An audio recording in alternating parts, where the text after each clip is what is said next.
जय योगेश्वर. जय योगेश्वर.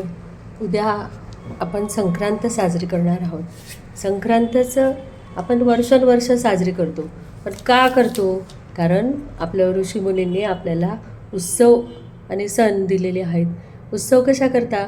तर आपल्या रोजच्या दैनिक जीवनामधील आपल्याला चेंजेस व्हावं म्हणून आपल्याला हे ऋषीमुनींनी उत्सव दिलेले आहे. आणि त्याच्यामागे खूप मोठं विज्ञान आहे. संक्रांत हा निसर्गाचा उत्सव आहे. आणि निसर्गाचा उत्सव कारण निसर्गामध्ये यावेळेस बदल होत असतात.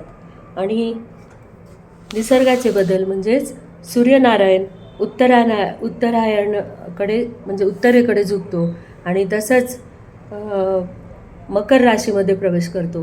म्हणून याला मकर संक्रांत असे म्हणतात.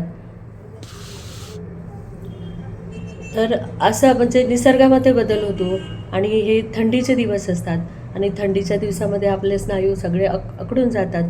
आणि म्हणूनच या सणाला आपण तिळगुळचे लाडू करतो. तिळगुळ म्हणजे काय? तर तीळ म्हणजे तिळामध्ये असतो स्निग्धता पदार्थ, स्नेह आणि गुळाचा गोडवा.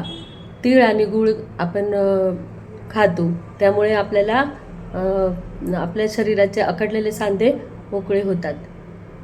आणि गुळातला गोडवा आपल्या जीवनामध्ये आणला पाहिजे, अशी ही मकर संक्रांत आपण तिळगुळ घ्या, गोड गोड बोला हा संदेश देऊन आपण साजरी करतो. तसंच या उत्सवामध्ये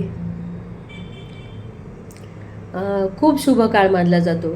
संक्रांत म्हणजे खूप शुभ. आणि म्हणूनच या सणाला, संक्रांतीला दान देण्याची पद्धत आहे, हळदी कुंकू करण्याची पद्धत आहे.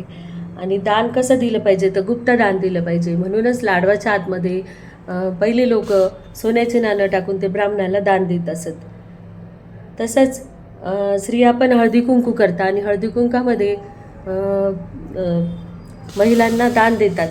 तर अशी हळदी कुंकाची आणि वाण देण्याची पद्धत आहे.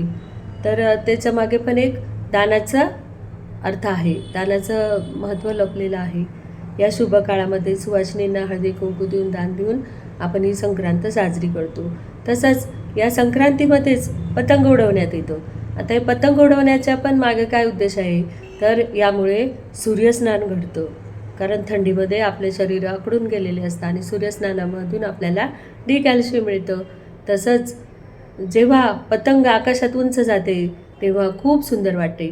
पण त्या पतंगीची अवस्था काय होते? ती जेव्हा तुटते तेव्हा ती विजेच्या तारावर, घरावर, पाण्याच्या टाकीवर कुठेही अडकून पडते.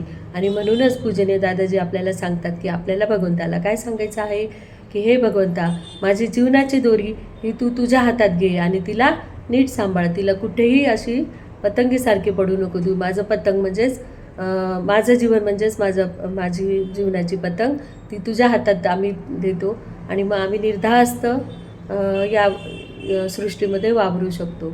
अशी ही संक्रांत आपल्याला शुभ संदेश देते.